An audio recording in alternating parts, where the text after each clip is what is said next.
Sa ilalim ng makulimlim na gabi, isang matandang parola ang tahimik na nakatayo sa baybayin ng Camarines Norte.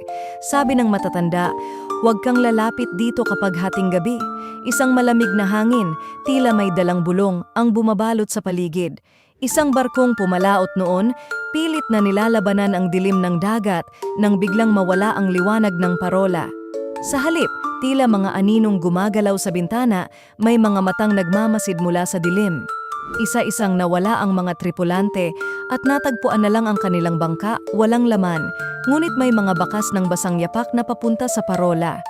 Sabi ng mga mangingisda, ang parola ay sinumpa at ginagawang bitag ng mga kaluluwa ng mga namatay sa dagat.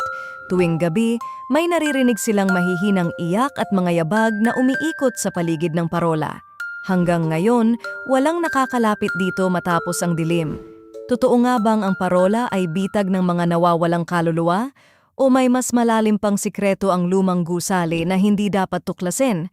Ikaw, may lakas ka bang sumubok lumapit? Like, share, at sundan para sa susunod na kwento.